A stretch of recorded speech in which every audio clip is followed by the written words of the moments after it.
शंखनाद में आपका स्वागत है।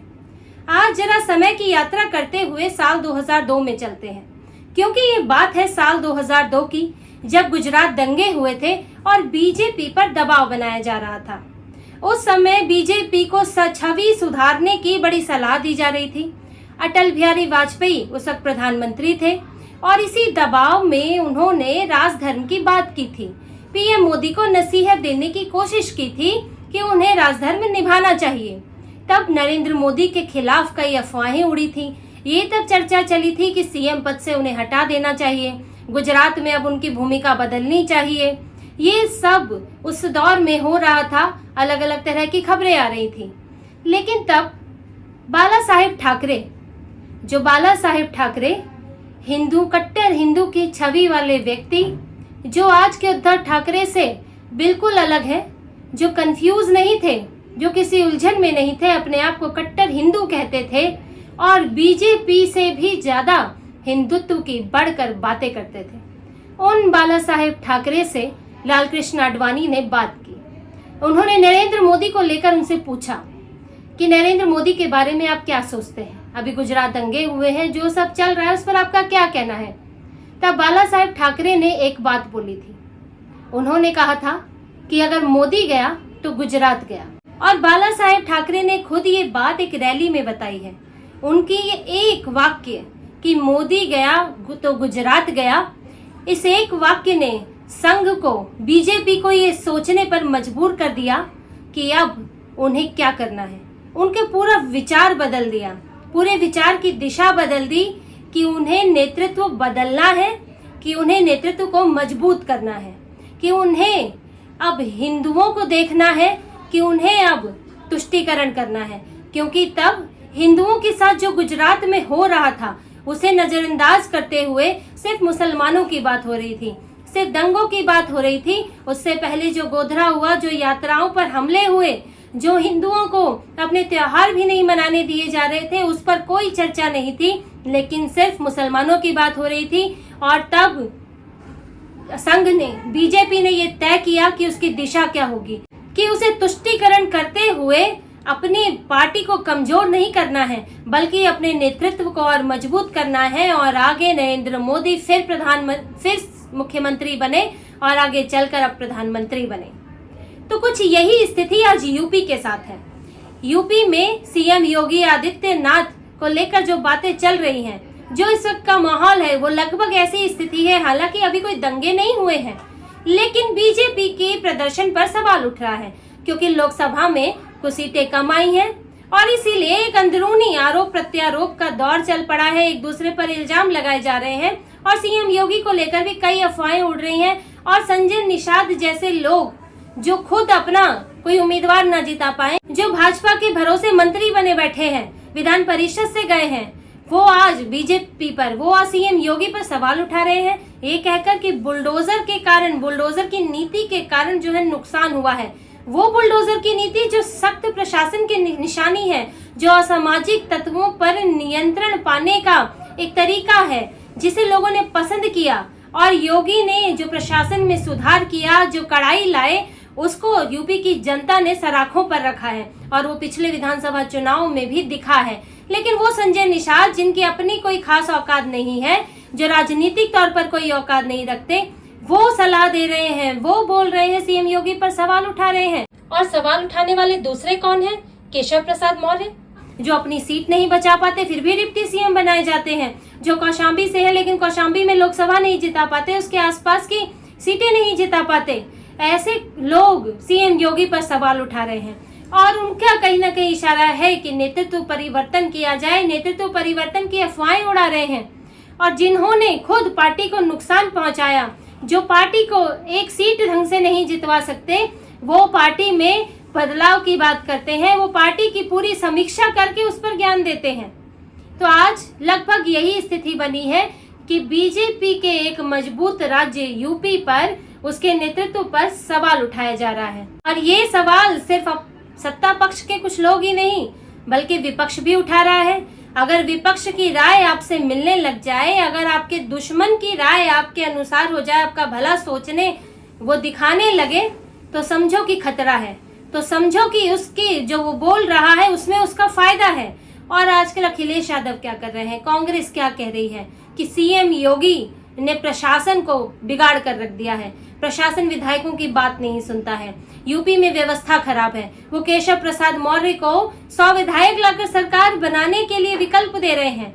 तो आप देखिए, जो विपक्ष अगर जिसके साथ खड़ा होगा, आपकी प्रतिद्वंदी पार्टी जिसके साथ खड़ी है, तो वो तो आपका सगा नहीं हो सकता, वो आपके लिए सही नहीं हो सकता। ये तो बहुत ऐसी बात समझने की है कि बहुत वो गूढ़ ज्ञान नहीं है, ये आप आसानी से समझ सकते हैं कि दुश्मन का दोस्त आपका भी दुश्मन होता है। लेकिन अब बात शीर्ष नेतृत्व की है, और शीर्ष नेतृत्व अब इस बारे में फैसला कर चुका है, और वो फैसला ही इन लोगों की परेशानी की वजह बना है जो बार बार दिल्ली दौड़ कर जा रहे हैं, जो चिल्ला चिल्ला कर अपनी बचाने में लगे हैं, ताकि कहीं ना कहीं जब कुछ बड़ा बदलाव हो तो उनकी कुर्सी बच जाए। क्योंकि बीजेपी तय कर चुकी है कि उसे क्या करना है। संघ और बीजेपी इस तरह की पार्टियां नहीं है कि किसी व्यक्ति को खुश करने के लिए कोई सख्त फैसले नहीं ले सकती, किसी व्यक्ति को खुश करने के लिए पार्टी को डुबो दे, वो ऐसी पार्टियां नहीं है। जहां सीएम धामी को चुनाव हारने के बाद भी मुख्यमंत्री बनाया गया था, क्योंकि उनकी जरूरत थी, क्योंकि वो एक अच्छा नेतृत्व दे सकते थे। तो ये चुनाव की कुछ सीटें हार जाना जीत जाना मायने नहीं रखता। जब नरेंद्र मोदी पर सवाल उठ रहा था तो भी उन्हें सीएम बनाया गया। तो और आज भी शीर्ष नेतृत्व ये फैसला कर चुका है कि सीएम योगी को पूरी पावर दी जाएगी। सीएम योगी ही अब यूपी में सर्वे सर्वा होंगे और वो संचालित करेंगे, क्योंकि भाजपा और संघ के से जो ये बातचीत हुई है उसमें निकल कर आया है कि कहीं ना कहीं सीएम योगी की बात को कुछ लोगों के प्रभाव के चलते इग्नोर किया गया, जिससे भी ये नुकसान हुआ है। और ये इससे पता चलता है, आज जो झगड़ा दिख रहा है उसको समझिए कि ये जो झगड़ा है ये क्यों नहीं लोकसभा चुनाव के नतीजों के बाद सामने आया। तब तो खुलकर सामने आना चाहिए था। जब पार्टियां हारती हैं तो सब वर्ग एक दूसरे बोलने लगते हैं, सब पक्ष एक दूसरे पर इल्जाम लगाने लगते हैं, लेकिन ऐसा तो नहीं है, कोई गुटबाजी सामने नहीं आई। अभी क्यों सामने आ रही है? क्योंकि अब समीक्षा हो चुकी है, अब फैसला हो चुका है। मीडिया में भले ही ऐसे दिखाया जा रहा है कि अब समीक्षा का वक्त है, अब कड़वाहट निकल के आ रही है, गुटबाजी सामने आ रही है, अब फैसला होगा, ऐसा नहीं है। देखिए, चुनाव के बाद समीक्षा हुई, संघ से मुलाकात हुई, मोहन भागवत से कई बार सीएम योगी की मुलाकात हुई, गोरखपुर में मिले। इसके अलावा वो यहाँ पीएम मोदी से भी मिले, अमित शाह से भी मिले, और ये पूरी चर्चा हुई है और समीक्षा बैठकें हुई है, जिसमें निकल कर आया कि क्या क्या वजह थी जिसके कारण यूपी में खराब प्रदर्शन रहा और उन वजहों के पीछे जिम्मेदार कौन है। तो बाहरी वजह तो बात की बात है कि कांग्रेस ने किस तरह से अभियान चलाया या सपा ने किस तरह अभियान चलाया, उसका क्या असर पड़ा। लेकिन जो मेन बात है वो है अपनी पार्टी, जहां अंदर से धोखा मिला, क्योंकि बीजेपी का वोट शेयर बहुत अंतर नहीं आया है, और कई सीटें ऐसी हैं बीजेपी की जिस पर वो 4000-5000 वोटों से हारी है यूपी में। अब संजीव बालियान की बात करें तो उनकी वोट प्रतिशत में सिर्फ 2% का अंतर आया है। और वो क्यों हारे?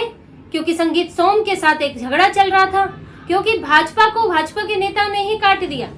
तो जो सीएम योगी अब पूरे राज्य से वो वोट नहीं खींच सकते हैं, जैसे कि पीएम मोदी सिर्फ अपने चेहरे पर पूरे भारत में वोट नहीं ला सकते। वो एक चेहरा होता है जो अधिकतम वोट खींचता है, लेकिन संगठन में निचले स्तर पर जो लोग हैं, हर स्तर पर जो लोग हैं, उनको काम करना होता है, पूरे संगठन को मिलकर काम करना होता है, तभी ज्यादा से ज्यादा फायदा हो सकता है। लेकिन यूपी में हुआ क्या? सीएम योगी के चेहरे से जहां आपको 80% वोट मिले, जहां आपको 5-10% की और जरूरत थी, लेकिन जो संगठन था वो ढीला पड़ गया। कुछ लोगों ने गुटबाजी कर ली और बीजेपी को आखिर में नुकसान हो गया। आपको थोड़ी सीटों से, थोड़े वोटों के अंतर से नुकसान हुआ, और इसलिए ये इनको पहचाना गया है। जैसे कि फैजाबाद में हुआ, अयोध्या में जीत गए, अयोध्या की जो सीट थी वहां से भाजपा को वोट मिले हैं, लेकिन फैजाबाद के जो दूसरे इलाके हैं वहां से वोट नहीं मिले। वहां भी अंदरूनी गुटबाजी हुई, लल्लू सिंह और दूसरे नेताओं के बीच में एक आपसी झगड़ा था, उसके कारण भाजपा को हार का सामना करना पड़ा। तो ये सब चीजों की समीक्षा आप देखिए जून में नतीजे आने के बाद अब तक हो चुकी है, और शीर्ष नेतृत्व फैसला कर चुका है कि इसको सुलझाना कैसे है, कि कहाँ किसको सजा देनी है, कहाँ किसका पत्ता कटेगा, कहाँ किसे लाना है, किसे थोड़ा संतुष्ट करना है। तो किस असंतुष्ट को बाहर कर देना है, ये सब तय हो चुका है लगभग। और सीएम योगी की बातों पर गौर किया गया है और उन्हें ही अब ये गुटबाजी से अलग करके उनको पूरा सर्वे सर्वा बनाया गया है कि अब केंद्रीय नेतृत्व पूरा उन पर भरोसा जता रहा है। तो ऐसे में जो लोग इसके लिए जिम्मेदार हैं अब वो परेशान हैं, क्योंकि देखिए संघ और बीजेपी भी जानते हैं कि सीएम योगी के बिना यूपी जीतना बड़ा मुश्किल है। यूपी में आज तक ऐसा नेता उनके लिए मिलना मुश्किल हुआ है जिन्हें इतने बड़े स्तर पर पॉपुलैरिटी है, लोकप्रियता है और जिनके प्रशासन के तरीके को पसंद किया जाता है। और सीएम योगी को सिर्फ यही नहीं, उन्हें पूरे हिंदुस्तान में पसंद किया जाता है। वो भाजपा के स्टार प्रचारक के तौर पर कई राज्यों में जाते हैं चुनाव प्रचार के लिए। उनकी मांग होती है कि सीएम योगी को बुलाया जाए, कार्यकर्ता कहते हैं। और सीएम योगी ही भाजपा को अपने भविष्य के तौर पे कहीं ना कहीं दिखते हैं, क्योंकि वो प्रबल दावेदार हैं पीएम पद के। भाजपा में सबसे प्रबल दावेदार वो हैं और उनकी स्वीकार्यता भी बहुत है लोगों के बीच में। तो भाजपा इस बात से इनकार नहीं कर सकती। जैसे कि नरेंद्र मोदी के समय पर उनकी क्षमता पहचानी, उनकी जरूरत पहचानी गई, उसी तरह सीएम योगी के समय पर भी पहचानी जा रही है और उनको ही अब कमान सौंपी जाएगी। तो ऐसे में परेशानी बढ़ गई है उन लोगों की जो इस टूट फूट के लिए जिम्मेदार हैं। तो वो ये डर रहे हैं कि अब जो गाज गिरेगी कहीं हम पर ना गिर जाए, इसीलिए जो अंदरूनी टकराव है उसे सार्वजनिक कर दिया। सार्वजनिक मंच पर बयानबाजी की गई और अब दिल्ली की दौड़ लग रही है। केशव प्रसाद मौर्य जेपी नड्डा से मिले और दिल्ली के वहां के प्रदेश अध्यक्ष, राज्य के प्रदेश अध्यक्ष भूपेंद्र चौधरी पहले जेपी नड्डा से मिले, फिर पीएम मोदी से मिले। पीएम मोदी की अमित शाह से भी मुलाकात हुई है इसके बाद। तो देखिए यूपी में ये जो दो नेता हैं अब दिल्ली की दौड़ लगा रहे हैं कि कल को अगर कोई सख्त फैसला होता है तो हम उसमें ना फंस जाए, हमारे लिए कोई जगह तो बच जाए, चाहे संगठन में चाहे सरकार में। क्योंकि चुनाव हारने के बावजूद भी इन्हें डिप्टी सीएम बनाया गया है।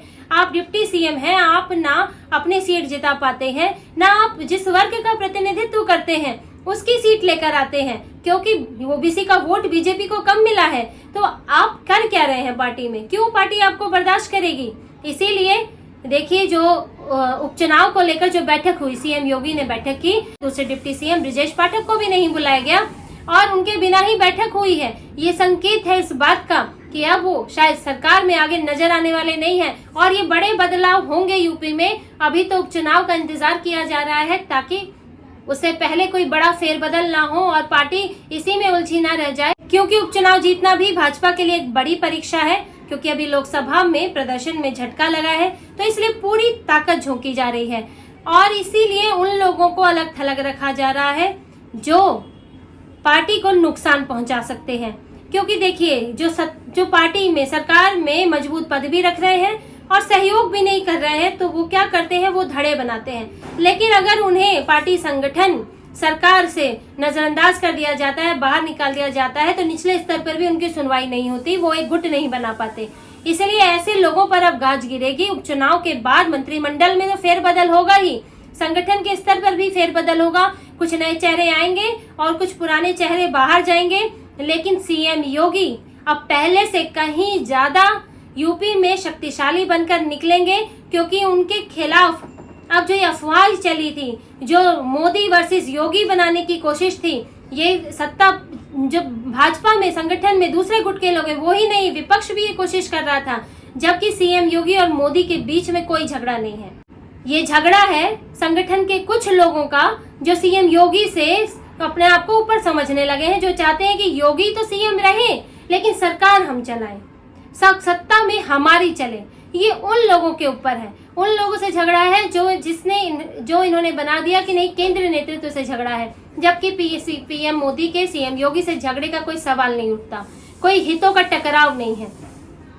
और सीएम योगी को खुद पीएम मोदी सपोर्ट करके बढ़ाते भी आए हैं और सीएम योगी ने रिजल्ट भी अच्छे दिए हैं। 2017 में वो चेहरा भले ही नहीं थे, लेकिन 2022 में वो चेहरा थे और भाजपा ने बहुमत हासिल किया, जबकि सपा और बसपा का गठबंधन था। तो जो सीएम योगी इतना भाजपा के लिए बेहतर साबित हुए हैं, उसके लिए भी भाजपा ने अब तय कर लिया है कि सीएम योगी ही अब एकमात्र बड़े नेता उभर कर यूपी से निकलेंगे, उनके हाथ में पूरी पावर होगी और ये सब दूसरे गुटों का सफाया किया जाएगा और भाजपा को मजबूत बनाया जाएगा सीएम योगी के नेतृत्व में। तो तो इसी तरह की और खबरें और विश्लेषण आपके लिए लाते रहेंगे। हमसे जुड़े रहिए, सब्सक्राइब कीजिए, कमेंट कीजिए। बहुत बहुत धन्यवाद। जय श्री राम।